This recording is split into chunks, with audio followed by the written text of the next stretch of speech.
क्या आपको पता है, स्नान और नहाने में इतना गहरा अंतर है कि खुद श्री कृष्ण ने भी इसका सम्मान किया था। एक कहानी है जो आपके मन को छू जाएगी। नमस्कार दोस्तों, स्वागत है आपका एक ऐसी आध्यात्मिक कहानी में जो जीवन की छोटी छोटी आदतों को भी बड़ा अर्थ दे देती है। चलिए शुरू करते हैं स्नान और नहाने का असली अर्थ, एक दिव्य कथा के माध्यम से। एक बार की बात है, द्वारका के महल में शांति का वातावरण था। कहीं वेदों का पाठ हो रहा था, कहीं पूजा की तैयारियां, और महल के बीचों बीच देवी रुक्मिणी अपनी सहेलियों के साथ फूलों की मालाएं बना रही थीं। तभी वहां आती हैं श्री कृष्ण की प्रिय पत्नी देवी सत्यभामा। उनके चेहरे पर हल्की सी जिज्ञासा थी। वह रुक्मिणी के पास बैठी, मुस्कुराई और फिर धीरे से बोली, दीदी एक बात पूछूं? क्या आपको पता है कि कृष्ण जी बार बार द्रौपदी से क्यों मिलते हैं? क्या राज है इसमें? रुक्मिणी मुस्कुराई। उन्होंने एक पल के लिए सत्यभामा को देखा, फिर कहा, सत्यभामा, तुम्हें लगता होगा कि यह सिर्फ मिलने जुलने की बात है, पर असली कारण बहुत गहरा है। ठीक ऐसे ही जैसे स्नान और नहाने में अंतर। सत्यभामा हैरान हुई। कौन सा अंतर रानी? नहाना मतलब स्नान ही तो है। रुक्मिणी ने धीरे से सिर हिलाया। नहीं बहन, नहाने और स्नान में वही अंतर है जो सामान्य जीवन और पवित्र जीवन में होता है। सत्यभामा का मन और उत्सुक हो गया। तो दीदी कृपया विस्तार से बताइए। रुक्मिणी ने कहानी शुरू की। नहाना शरीर को साफ करने का काम है। हम रोज नहाते हैं, धूल, पसीना, थकान सब धोने के लिए। यह एक शारीरिक प्रक्रिया है।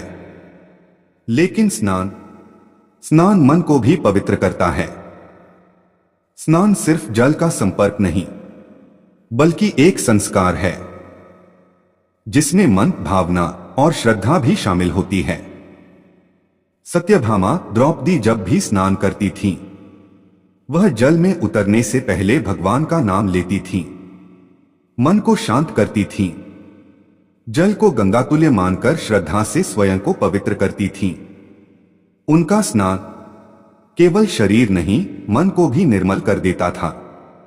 सत्यभामा ध्यान से सुन रही थीं।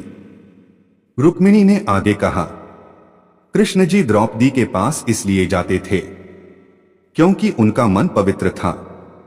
उनकी आस्था, उनकी श्रद्धा इतनी शुद्ध थी कि स्वयं श्री कृष्ण खींचे चले आते थे।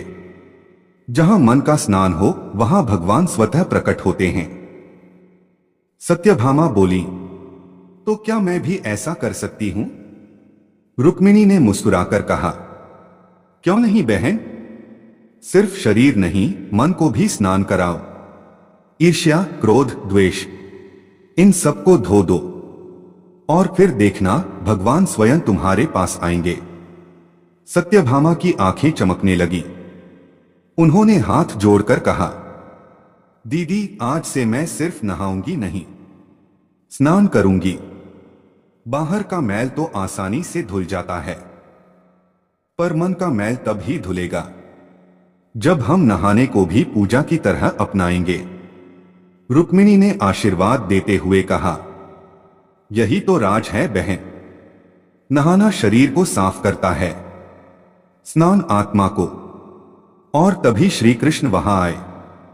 दोनों को देखकर मुस्कुराए और बोले, जिस घर में मन का स्नान होता है, वहां मैं बिना बुलाए पहुंच जाता हूं।